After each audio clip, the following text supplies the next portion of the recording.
பொதுவா உடம்ப ஃபிட் பண்றதுக்கு நெறைய சாப்பிடுங்க. நெறைய தண்ணி குடிங்க. நல்லா ஹைஜீனிக்கா சாப்பிடுங்க. காலையில இளவெயில்ல போங்க. மாலையில இளவெயில்ல விட்டமின்ஸ வாங்கிக்கோங்கன்ற மாரி, மனநலத்துக்கு என்ன மாதிரியான டிப்ஸ் வைக்கலாம் அப்டின்னா, 2 விஷயம் தான் மனநலத்த உணர்வுகள் ரீதியா நம்மள ரெகுலர் லைஃப்ல பயப்பட வைக்கும். ஒண்ணு குற்ற உணர்வு, இல்லாட்டினா அவமான உணர்வு.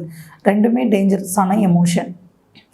அப்ப இதிலிருந்து நம்ம நம்மளுடைய எமோஷன்ஸ அவ்வளோ ஈஸியா நம்ம ஹேண்டில் பண்ணணும் அப்படின்னா, கடந்த காலத்தையும், எதிர்காலத்தையும் ரொம்ப நினைக்கக்கூடாது அப்படின்றத நாங்க தொடர்ந்து சொல்லிக்கிட்டே இருக்கோம்.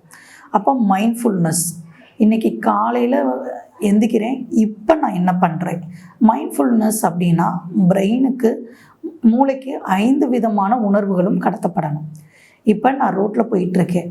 ரோட்ல போகும்போது என்னுடைய கண் எந்த விஷயத்த பார்க்குது, என்னோட காது எந்த இரைச்சல, எந்த சவுண்ட கேட்குது, என்னோட மூக்கு எந்த ஸ்மெல்ல உள்வாங்குது, என்ன மாதிரியான வார்த்தைகளை நான் பிரயோகிக்கிறேன், யாராவது என்னைய ஒரு மரத்தோட உரசிட்டு போகிறப்போ அந்த இலை நம்ம மேலே டச் பண்ணும்.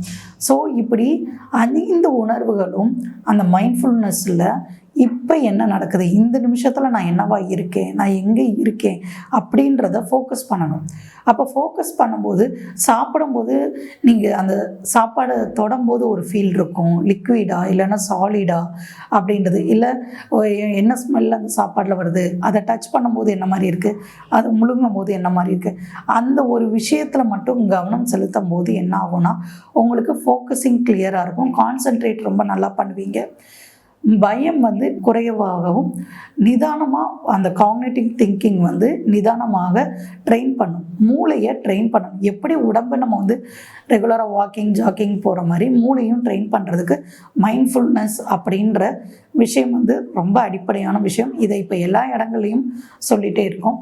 ஸோ 5 உணர்வுகளும் நீங்கள் இருக்கிற நொடியில் 5மே ஃபீல் பண்ணுற அளவுக்கு நீங்கள் ஃபோக்கஸ்டாக இருந்தால் போதும்.